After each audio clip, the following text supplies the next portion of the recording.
je le dis toujours, j'ai été moi-même dans la Belle Ivoire. J'ai fait le programme avec mon cœur, avec mon âme. J'étais là. Je n'avais pas prévu. À ce moment, tu étais où? Là où? À Fréquence 2. Vu que j'y suis depuis 2017. D'accord. Donc, l'aventure avec la Belle Ivoire démarre en 2019 précisément. D'accord. Voilà. Donc, je suis là-bas. Ouais, c'est ancien quand même, hein. Je t'ai dit Je sais que c'est bon, parce que moi, j'ai découvert récemment. Je suis là, hein. Ça fait longtemps que tu es là. Ouais, quand même. Donc, là, je suis posée et j'ai une amie, Irène, qui me dit, ah, Yann, on a un producteur là, qui cherche une dame qui est éveillée, qui peut faire les potins et tout ça. Donc, j'ai parlé de toi. Donc moi je vais rencontrer. Il te cherchait sans savoir quoi. Donc je vais rencontrer le monsieur, on bavarde un peu. Il dit oui, j'aime bien l'esprit. Et là je vais la teinture et tout ça. Il dit oui, c'est top. Là c'est bon même pour les bérets. Donc je dis OK, je pars à la maison et puis après j'ai écho de ce qu'il y a un casting. Mais ça c'était le casting de la chaîne Cuisine. D'accord. C'était même pas celui de la Plus Ivoire. La cuisine de nos mamans. Non, c'était un autre programme même. Ce que Nessindri anime maintenant, Recettes d'Afrique. Je vois. Donc moi je participais au casting pour Recettes d'Afrique en fait. Voilà, donc comme c'est le même groupe Canal. Donc, tous les mêmes responsables sont présents. Okay. Donc, je participe au casting et puis nous restons deux, Nessie et moi. Donc, tu as Yann Baou. C'est serré, hein. Ah ouais. Tu as Yann Baou qui est ivoirienne, là. Et tu as Nessie qui est non seulement bilingue, et en même temps qui est ivoirienne aussi. Donc là, on a un peu l'embarras du choix. On sait pas quoi faire. C'est ça. Maintenant, là, on s'appuie sur quoi? Sur le côté tactile de Yann Baou. D'accord. Tu vois, sur sa capacité à permettre aux gens de sortir et de s'ouvrir. Et c'est là qu'on me demande, est-ce que tu parles ta langue maternelle? Je dis quoi? Rapidement, je parle. En même temps, tu lui donnes ça en même temps. Oui. Comme ça, il a la réponse. Faut pas, il va douter. Il me dit, j'ai dit, je peux faire une intro me manguérer. Donc, je leur raconte des choses là. Et quand je finis, je dis, vous pouvez partir faire écouter la partie. Ils vont traduire pour vous. Ils ont dit, OK. Donc, je repars chez moi à la maison. Et une autre fois, on m'appelle. On me dit, bon, en fait, nous avons un programme qu'on veut lancer là. Ça s'appelle, non, il n'y avait pas encore le nom même. Nous voulons aller à la rencontre des populations ivoiriennes, faire découvrir la Côte d'Ivoire, parler de l'histoire des peuples et tout ça. Et la manière dont tu es là, on sent que tu peux emmener les gens à s'ouvrir. Tu fais très tout terrain. Ah. Du coup, voilà, on emmène à 100 pieds d'eau, on l'amène à main. On est parti. Elle va s'adapter sur la route. Donc, quand on me dit ça, j'ai dit, OK, je vois. La seule question que j'ai posée, c'est est-ce que je peux être moi-même? On dit comment? Est-ce que je peux rire quand je veux? C'est ça. Je peux dire ce que je veux. Est-ce que je peux être Yann Baou? C'est ça. On me dit oui, tu peux. J'ai dit merci, donc on peut y aller. Lançons la machine. C'est comme ça que la Belle Ivoire naît. Et donc on commence par le lodge bois, naturellement. Et je précise que je suis née à Lakota. Je prends plaisir à dire que je suis guerrier de Lakota. Donc pourquoi? Non, parce que je suis née là-bas. Le vieux après l'ENA, premier poste Lakota, Yann naît là-bas. Donc voilà quoi. Donc, quand on m'a dit, on commence par le lodge bois, j'ai dit, OK, tranquille, c'est ma zone, en fait. Donc, on est parti, on a fait la première émission jusqu'à ce que, bon, après, on vienne proposer. Et Dieu merci, ça a été validé.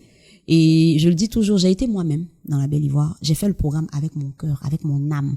C'est-à-dire que je suis cette Ivoirienne-là qui est allée apprendre, tout comme ceux qui suivaient le programme. C'est cette Ivoirienne-là qui voulait et qui veut toujours faire découvrir son pays, l'histoire des différents peuples de la Côte d'Ivoire, mais de la meilleure des façons en fait, parce que la Côte d'Ivoire est un pays magnifique. Ouais. Franchement, c'est pourquoi je dis toujours que c'est une grâce pour moi d'être ivoirienne.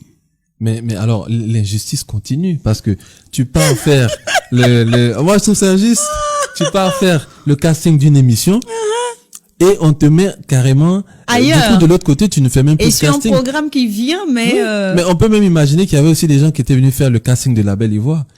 Tu as essayé de te renseigner pour savoir où ces personnes... il y en a pas... Tu sais, quand tu t'en vas et puis Dieu a disposé là, tu poses pas de questions. C'est ça. Tu t'en vas. Tu viens pour un truc A, on te dit non, il y a un truc X qu'on avait prévu. Je suis partie, tranquillement. Et puis ça a donné ce que ça a donné. Et franchement, c'était une très très belle émission qui a été d'ailleurs même décorée. J'étais même là ce jour-là au African Talent. Tu as été décoré aussi le jour. J'ai été décoré. Comme il s'agit pas de moi, on est là pour toi. Mais je vais dire que je crois que c'est là où je te vois pour la première fois. En vrai. Parce qu'après, avec l'épisode Soto qu'on te voyait en vrai comme ça. D'accord. Et ensuite alors avant même de continuer, il y a une partie qui m'a un peu interpellé, que j'avais pas prévu, que j'ai vu maintenant en te rencontrant. Je sens un côté un peu actrice dans ta manière de parler. Est-ce que par hasard tu as fait de l'actorat dans ton parcours? Jamais. Parce que moi je ne te connais que en tant qu'animatrice. Jamais. Mais au vu de ce que je vois, tu aurais pu tourner dans une de nos séries qui passe sur A+, Ivoire. Oui, j'ai tourné dans Les Coups de la vie. Ah ben voilà. Une fois en passant. Oui, mais ça me dérangerait pas, sinon j'ai pas suivi de formation pour ça. En fait, je voulais savoir si tu avais déjà joué dans une série. Oui, j'ai joué dans Les Coups de la vie, dans un épisode. D'accord. Une fois. Et j'attends encore qu'on m'appelle. C'était un chiquin. Donc aujourd'hui, tu as quand même ça à... Ouais. Qu'est-ce que tu as particulièrement aimé avec cette... C'est l'expérience en elle-même. C'est nouveau, en fait. Ça n'a rien à voir avec l'animation. Tu te dis que oui, nous sommes face aux caméras, mais on te dit de transmettre autre chose, en fait. Mais là, tu joues avec quelqu'un. C'est carrément différent, quoi. C'est ça. Donc, j'ai bien aimé. C'était tu dois réagir un challenge par rapport à comment lui réagit. Voilà. Et puis, t'as en face de toi des pros. Donc, c'est pas donné.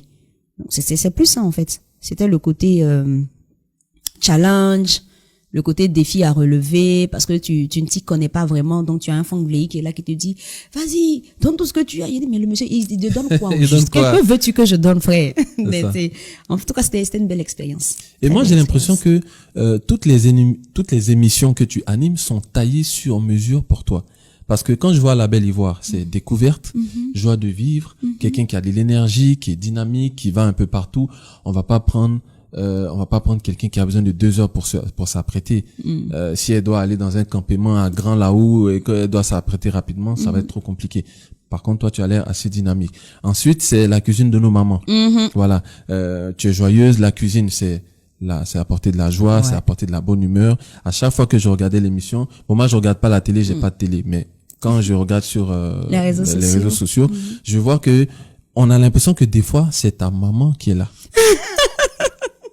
Parce que la première fois, moi, j'ai pas compris quand j'ai vu l'émission. Je me suis dit quoi? Elle fait des émissions avec sa maman et c'est l'épisode suivant. Je me suis dit non, mais ça, c'est une autre maman encore. Comment elle fait Yann là?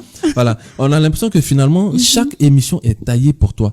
Est-ce que c'est quelque chose que tu imposes dans la production ou bien est-ce que comment ça se passe?